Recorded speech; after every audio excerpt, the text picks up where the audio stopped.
Hello दोस्तों, नमस्कार। तो welcome back to study with NM. हम एक बार फिर से हाजिर हैं इस हफ्ते करंट अफेयर्स के साथ, जो आपको किसी भी वन लाइनर एग्जाम में ज़रूर फ़ायदा पहुंचाएंगे। तो आइए स्टार्ट करते हैं बिना किसी विलंब के।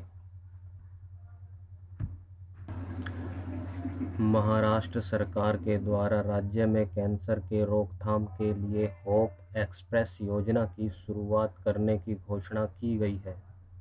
इसके तहत अत्याधुनिक 3D डिजिटल मशीन की स्थापना की जाएगी। इस योजना के तहत पहला 3D मशीन की शुरुआत कोल्हापुर के एक निजी अस्पताल में महाराष्ट्र के स्वास्थ्य मंत्री द्वारा किया गया। प्रधानमंत्री फसल बीमा योजना को 6 साल पूर्ण हो गए हैं।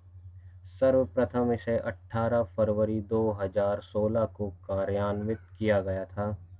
इस योजना के तहत आपदा से होने वाली फसलों के नुकसान से पीड़ित किसानों को वित्तीय सहायता प्रदान किया जाता है।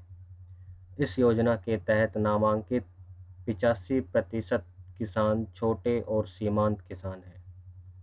अटल सुरंग को आधिकारिक तौर पर वर्ल्ड बुक ऑफ रिकॉर्ड्स में 10,000 फीट से अधिक ऊंचाई पर स्थित दुनिया की सबसे लंबी राज्य मार्ग सुरंग के रूप में मान्यता दी गई है। ध्यान रहे कि 3 अक्टूबर 2020 को प्रधानमंत्री नरेंद्र मोदी के द्वारा इसे राष्ट्र को समर्पित किया गया था। यह राजमार्ग सुरंग 9.02 किलोमीटर लंबा है, जो कि रोहतांग दर्रे से होकर गुजरता है। 17 फरवरी 2022 को महाराष्ट्र में भारत की पहली वाटर टैक्सी सेवा का उद्घाटन किया गया। यह टैक्सी सेवा नवी मुंबई को मुख्य मुंबई से जोड़ेगी। प्रधानमंत्री नरेंद्र मोदी के द्वारा इंदौर में एशिया के सबसे बड़े बायो सीएनजी संयंत्र गोवर्धन का उद्घाटन किया गया। इसमें प्रतिदिन लगभग 17,000 किलोग्राम सीएनजी और जैविक खाद का प्रतिदिन उत्पादन होगा। यह संयंत्र स्वच्छ भारत मिशन शहरी 2.0 के तहत कचरा मुक्त शहर बनाने के प्रधानमंत्री मोदी के दृष्टिकोण के अनुरूप भी है। सामरिक क्षेत्र में एक महत्वपूर्ण कदम उठाते हुए भारत सरकार के द्वारा अनुसंधान और विकास, रक्षा और सुरक्षा सहयोगों को छोड़कर ड्रोन के आयात पर तत्काल प्रभाव से प्रतिबंध लगा दिया गया है। इस प्रतिबंध का उद्देश्य है मेड इन इंडिया ड्रोन को बढ़ावा देना।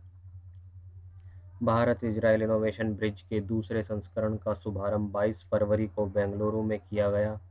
इसका उद्देश्य स्वास्थ्य प्रौद्योगिकी और स्मार्ट कृषि में भारत और इजरायल स्टार्टअप इकोसिस्टम को एक साथ लाना है। आंध्र प्रदेश के शहर विशाखापट्टनम में भारतीय नौसेना का बहुपक्षीय अभ्यास मिलन 2022 की शुरुआत 25 फरवरी को हुई। इस अभ्यास का उद्देश्य विपरीत परिस्थितियों में नौसेनाओं के पेशेवर बातचीत के माध्यम से अभियान कौशल को बेहतर बनाना है। इस वर्ष इस अभ्यास का विषय है कैमराडरी कोहेजन कोलैबोरेशन। मिलन दिवसीय बहुपक्षीय नौसैनिक अभ्यास की शुरुआत भारतीय नौसेना के द्वारा 1995 में अंडमान और निकोबार में की गई थी। ध्यान रहे कि विशाखापट्टनम को सिटी ऑफ डेस्टिनी के नाम से भी जाना जाता है।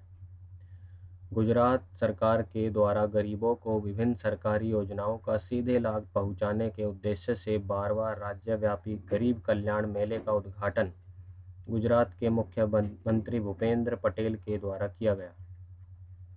जम्मू कश्मीर के उपराज्यपाल मनोज सिन्हा के द्वारा जम्मू कश्मीर में न्यूनतम 51% विदेशी हिस्सेदारी के साथ प्रत्यक्ष विदेशी निवेश को मंजूरी दे दी गई है।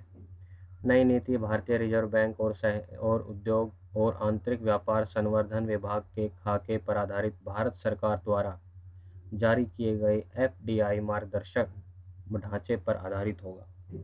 यह नीति राज्य में अगले 10 वर्ष के लिए मान्य है। भारतीय, फ्रांसीसी तथा ब्राज़ील के शोधकर्ताओं के एक समूह ने यह खोज की है कि प्लेटों के सतह पर वायुमंडलीय दबाव पृथ्वी पर और समुद्री स्तर पर वायुमंडलीय दबाव से 80,000 गुना कम है। इस आंकड़े को प्राप्त करने के लिए नैनीताल में स्थित 3.6 मीटर के देवस्थल ऑप्टिकल टेलीस्कोप और 1.3 मीटर के देवस्थल फर्स्ट ऑप्टिकल टेलीस्कोप का उपयोग किया गया। केंद्रीय मंत्रिमंडल के द्वारा परिवार कल्याण मंत्रालय के योजना आयुष्मान भारत डिजिटल मिशन को 1600 करोड़ रुपए के बजट के साथ 5 वर्ष के लिए राष्ट्रीय स्तर पर शुरू करने की मंजूरी दे दी गई है। राष्ट्रीय स्वास्थ्य प्राधिकरण आयुष्मान भारत डिजिटल मिशन का एक कार्यान्वयन एजेंसी होगा। ब्रिटेन के वैज्ञानिकों के द्वारा नाभिकीय संलयन ऊर्जा से सूर्य की तरह ही ऊर्जा उत्पादन के तरीकों की खोज करके एक नई उपलब्धि हासिल की गई है। भारत में फरवरी माह में 2 नए आर्द्रभूमि रामसर स्थल को जोड़ा गया है, जिसके तहत गुजरात में जामनगर के पास खिजड़िया पक्षी अभयारण्य तथा उत्तर प्रदेश के बखीरा वन जीव अभयारण्य को शामिल किया गया है। जम्मू कश्मीर के गुलमर्ग में दुनिया का सबसे बड़ा इग्लू कैफ़े खोला गया है। इस कैफ़े की ऊंचाई 35.5 फीट और मोटाई 5 फीट की है। Thanks for watching this video. अगर यह वीडियो आपको पसंद आए तो इसे लाइक कीजिए, सब्सक्राइब कीजिए और शेयर करना ना भूलें। तो मिलते हैं नेक्स्ट लेक्चर में, तब तक के लिए नमस्कार।